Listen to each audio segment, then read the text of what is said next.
Every story has a beginning. Every heart longs for hope. And every page points to something greater. Have you ever felt like someone else had something you wanted? Maybe a sibling got more attention. Maybe someone else got the thing you worked for. Maybe you looked at another person's life and thought, that should have been mine. If so, this story is for you. Because this is a story about two brothers, and what happened when jealousy, favoritism, and deception all collided inside one family. Their names were Jacob and Esau. And their story begins before they were even born. Isaac and Rebekah had waited a long time for children. And when Rebekah finally became pregnant, she felt something unusual. The two babies inside her were struggling against each other even before birth. She asked God what was happening, and God told her something remarkable. 2 nations are in your womb. 2 peoples will be separated from within you. One will be stronger than the other, and the older will serve the younger. From before they took their first breath, these 2 boys had a destiny. When they were born, the first came out red and hairy. They named him Esau. The second came out gripping his brother's heel, as if trying to hold him back. They named him Jacob, which means one who grabs the heel, or in plain language, one who trips others up.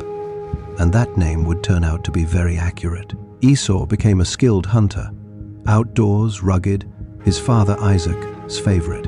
Jacob was quieter, preferring to stay close to the tents. He was his mother Rebekah's favorite.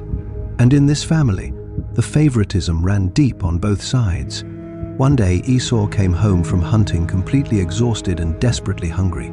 Jacob had been cooking a pot of red stew, and the smell of it must have been incredible. "Give me some of that stew," Esau said. "I am starving."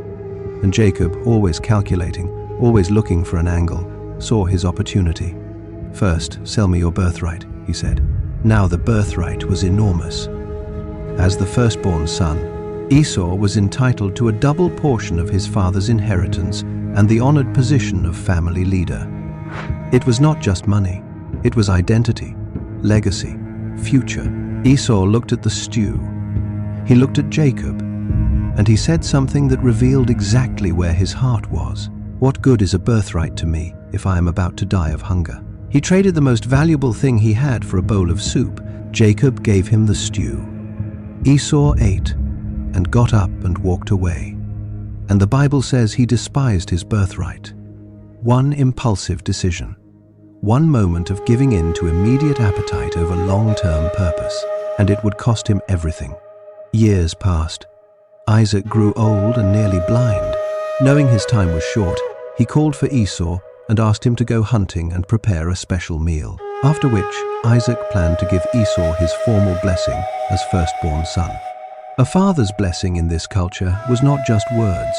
It was a spoken destiny, a transfer of authority. It carried enormous weight and could not be taken back once given. Rebekah overheard the conversation, and she had a plan. She went quickly to Jacob. She told him to bring 2 young goats from the flock. She would prepare the meal Isaac loved. Jacob would bring it in pretending to be Esau and receive the blessing meant for his brother. Jacob hesitated, not because it was wrong, but because he was worried about getting caught. "What if my father touches me? Esau is hairy and I am smooth. I will seem like a deceiver and bring a curse on myself."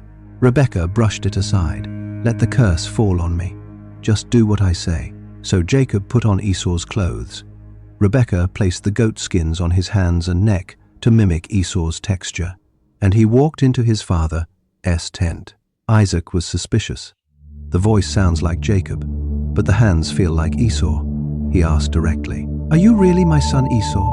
And Jacob lied to his father's face by telling him he was. Isaac gave him the blessing meant for Esau. Words of abundance, leadership, and authority spoken over the wrong son. And once spoken, they could not be recalled. Esau came home shortly after. When the truth came out, he wept with a bitter cry. "Bless me too, my father." But Isaac had nothing left to give. The blessing was gone. And Esau hated Jacob and made plans to kill him. Jacob had to flee for his life. The story of Jacob and Esau is one of the most painfully human stories in the Bible. There is no clear hero here. Esau traded his future for a meal. Jacob lied and deceived to take what was not his. Rebekah played favorites and manipulated. Isaac failed to lead his family with wisdom and fairness. And yet God's plan moved forward anyway. Here is what this story teaches us. God works through imperfect people. He does not wait for us to have it all together before he moves. Jacob was a deceiver, and God still had a plan for his life. God still pursued him. God still used him. But the consequences were real. Jacob spent years running from what he had done. The family was broken. The relationship between two brothers was shattered. Our choices always matter, and they always affect the people around us. But the grace of God is bigger than our worst decisions. He does not abandon the story just because we have made a mess of our chapter. He keeps writing,